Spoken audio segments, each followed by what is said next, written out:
this gnawing. Because I believed in who God was. I was saved. And I tell you what, I love God with all my heart.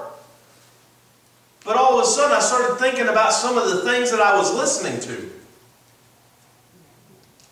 And so I told God, I said, well, I tell you what, God, okay, when I go home, I'll get rid of all that secular music. Because, and I'm not telling you to get rid of secular music, I'm saying that's what I needed to do. That's what I felt God talking to me about.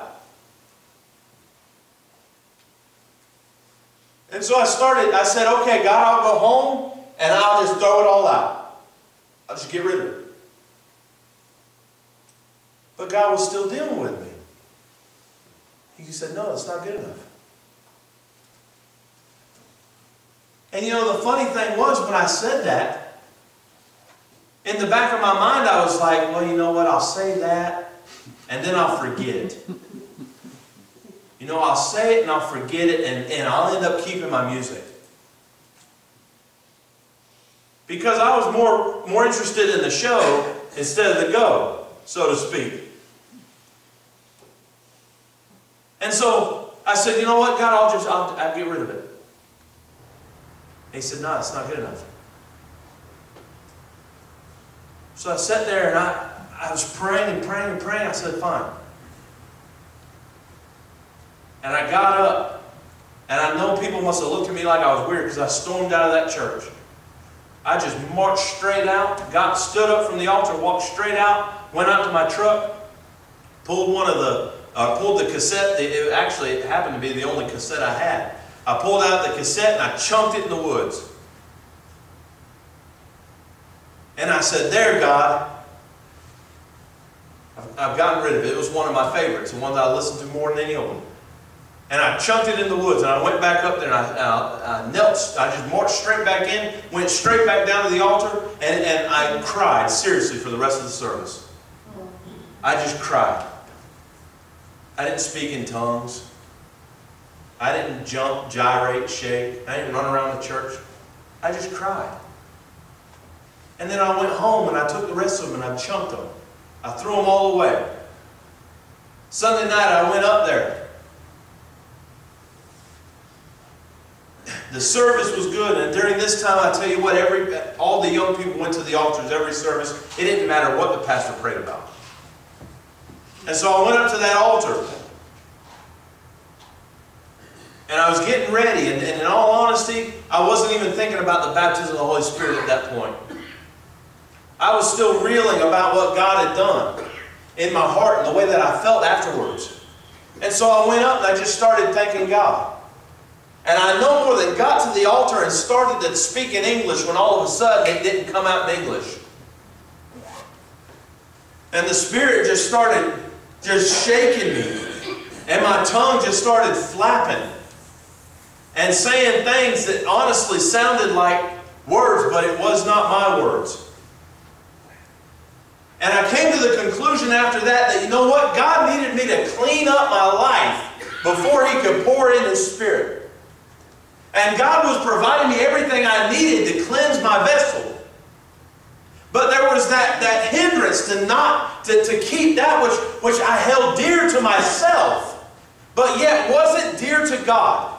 And many of us need to do the same exact thing. You want a great, powerful, on-fire move of the Holy Spirit in this place, you need to purify your life. You want God to just shake us from the foundation. You want His Spirit to come in here. You want to see people come up and be baptized in the Holy Spirit. Then you need to purify your life. If you want to see people come up with arms mangled and see them formed out into perfect arms, you need to purify your life. If you want to see people walk up or roll up in wheelchairs and walk out by the power of God, well then you need to purify your life. In short, if you want to see revival, if you want to see a move of God's Spirit, if you want to see His presence shaking us and His moving within us, well then we need to purify our lives. Amen. That's what it will take. That's what's necessary. And we can either do that or we can continue the same old way we've always continued. Just content to be saved. Just content to have a place that we can call home. The problem is, I've seen the other side of the river. And it is a land flowing with milk and honey. I've caught a glimpse of that promise. And I'm telling you what, I'm not content to stay on this side of the river. And so I must purify my life. I must cleanse myself and walk in righteousness so that I can see the miraculous that God has for us, and that we can cross over that Jordan into the promise that He has given us. A promise that He has made available, that He's holding out saying, look, I've given, now all you got to do is do some giving too. I've held it out for you, all you got to do is come and get it. And this is what you got to do. And that's the simple fact of it. Every single revival that has ever hit America, every single revival that's ever hit the world, came because people were on their face crying out to God saying, God, make me holy. God, forgive me of my sins. God, cleanse me of all unrighteousness. God, pour in me a new spirit. Strengthen my heart and my mind. Strengthen your spirit within me. God, just change me. I don't want to be me anymore. I'm sick of me. I'm sick of the way that I think. I'm sick of the way that I act. I'm sick of the way I talk. I'm sick of the things that I do. And I don't want that anymore. I want your spirit. I want your presence. And I want your power. I want the world to look and see you in me. Not for me, but that you will be lifted up. That you will be given praise. That you will be glorified. So that the whole world will see that you are Christ and come to your salvation. Amen. That's the call that God has on each and every one of our lives. That's the mission that He has given us. That we are to go out and bring in. And yet we cannot bring in when they look at us and they see the world. And God will not pour into us if we're not willing to live according to what He has given us. The commandments that He has laid down. You say, show me. You say, I got faith. Well, you know what? James said faith without works is dead. We're not justified by works. We're justified by faith. But with faith comes works.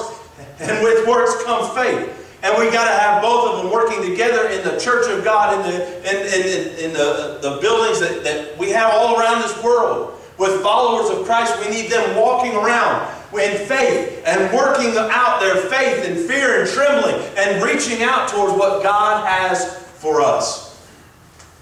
I'm telling you what, that's what I need. That's what I need, and I'll tell you, if I could go to every single church in this United States, I could walk into every single one of them and say, this is what I need. If they booted me out, I could not stop, because it doesn't matter where I'm at. It doesn't matter what I'm doing. It doesn't matter if the church rejects me or if the world rejects me. I've got to have it. Amen. As the kids say, I'm addicted and I'm jonesing for it. I need a power and a move of God in my life. I need God's power and His move in our church. I need God's power and a move of the Spirit in America. I look at our churches, I look at our denominations, and we need it. Amen. We need it because we're dying, we're weak, we're emaciated. And the world knows it.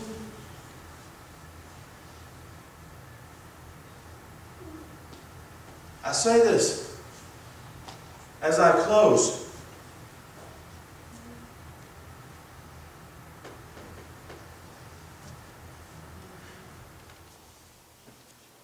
I was talking this past week when I was in classes. I was talking to a couple other ministers. One's a youth minister, one's a pastor of a church, and we were talking about how nowadays